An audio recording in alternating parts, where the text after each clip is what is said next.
पुरुषोत्तम श्री भगवान असले तरी त्यांनी अहैतुकी कृपेमुळे ते आपल्या मित्राची सेवा करीत होते. ते आपल्या भक्तांवरील प्रेमात कधीही चुकत नाहीत, म्हणून त्यांना या ठिकाणी अच्युत असे संबोधण्यात आले आहेत.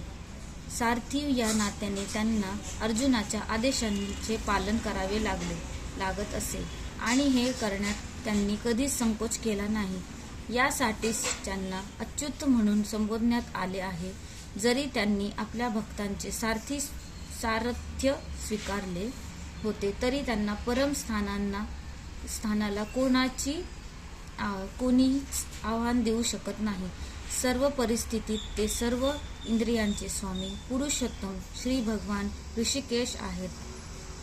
भगवंत आणि त्यांचा सेवक यामधील संबंध अत्यंत मधुर आणि दिव्य असतो. सेवक हा भगवंतांची सेवा करण्यात सदैव तत्पर असतो आणि भगवंतही सतत आपल्या भक्ताची सेवा करण्याची संधीच पाहत असतात.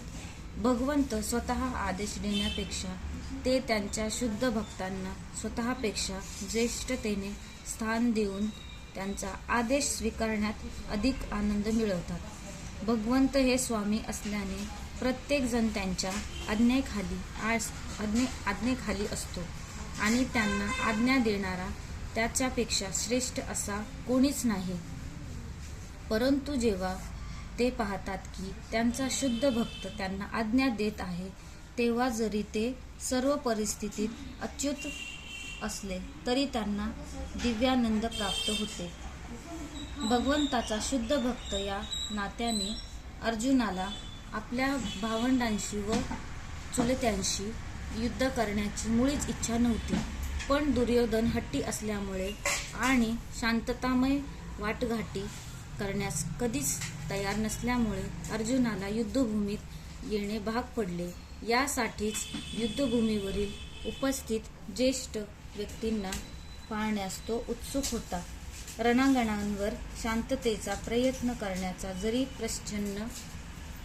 प्रश्नच नव्हता, तरी या व्यक्तींना पुन्हा पाहण्याची आणि एका अनावश्यक युद्धाची मागणी करण्यात ते किती कृतनिश्चयी आहेत हेही पाहण्याची इच्छा होती.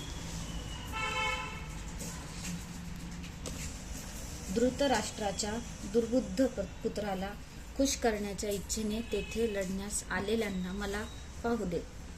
तात्पर्य: दुर्योधन आपला पिता धृतराष्ट्र यांच्या सहकार्याने दुष्टबेत आखून पांडवांचे राज्य बळकाविणार होता, हे उघड गुपित होते.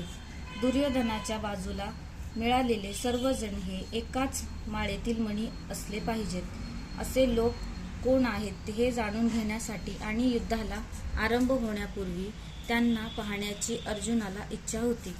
पण शांततेच्या वाटाघाटीची बोलणी करण्याचा त्याचा मुळीच उद्देश नव्हता. शिवाय ही गोष्टही सत्य होती की त्यांच्या निकट भगवान श्रीकृष्ण विराजमान होते. यामुळे अर्जुनाला विजयाची पूर्ण खात्री होती.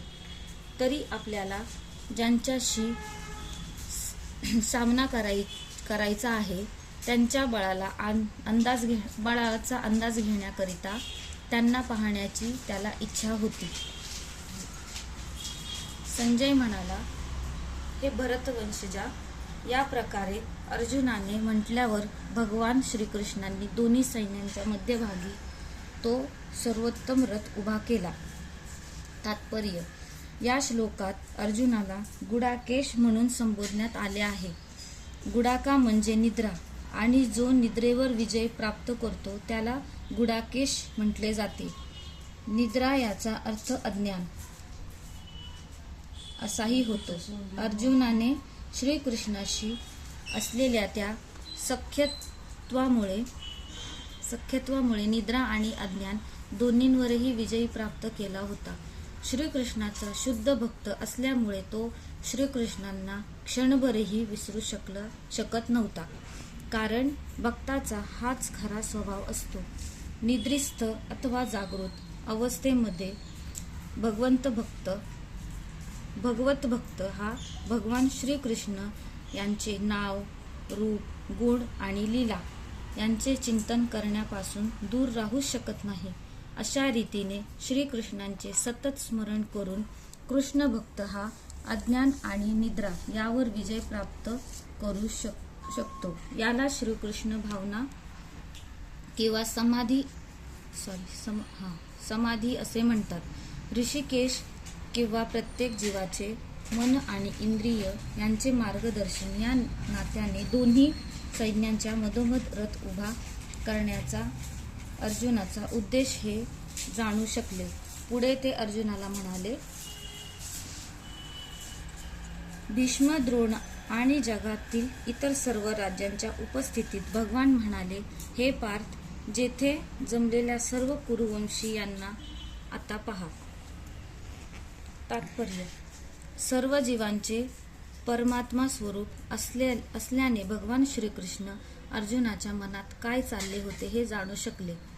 या संदर्भात ऋषिकेश या शब्दप्रयोगावरून कळून येते की त्यांना सर्व काही ज्ञात होते आणि अर्जुनाच्या संदर्भात पार्थ किंवा कुंतीपुत्र अथवा पृथेचा पुत्र हा शब्द सुद्धा तितकाच महत्त्वपूर्ण आहे.